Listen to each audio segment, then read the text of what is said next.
വാണിജ്യ അടിസ്ഥാനത്തിൽ കുങ്കുമപ്പൂ ഉൽപ്പാദിപ്പിക്കാനൊരുങ്ങി Saudi Arabia. Tabuk പ്രവിശ്യയിലാണ് കുങ്കുമപ്പൂ കൃഷി വ്യാപിപ്പിക്കാൻ ഒരുങ്ങുന്നത്.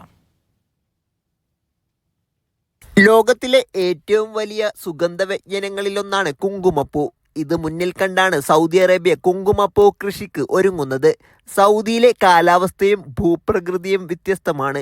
ഇതിനാൽ 4 പ്രവിശ്യകളിലാണ് ഇവയുടെ സാധ്യത പരിശോധിക്കുന്നത്. ഇതിൽ റിയാദ്, അൽ ഖസീം, അൽബഹ എന്നിവിടങ്ങളിൽ പരീക്ഷണം വിജയകരമായിരുന്നു. തബൂക്ക് പ്രവിശ്യയിൽ നടത്തിയ പരിശോധനയിലാണ് പുതിയ കണ്ടെത്തൽ. പൂക്കളുടെ വളർച്ചയ്ക്ക് അനുയോജ്യമായ മണ്ണും കാലാവസ്ഥയുമുണ്ടെന്നാണ് പഠനം വ്യക്തമാക്കുന്നത്. തബൂക്കിലെ തൈമ ഗവർണറേറ്റിലായിരുന്നു പരീക്ഷണം. കൃഷി വ്യാപിപ്പിക്കാനാണ് തീരുമാനം. കാർഷിക ഗവേഷണ കേന്ദ്രത്തിന് കീഴിൽ ഇതിനുള്ള പിന്തുണയും നൽകും.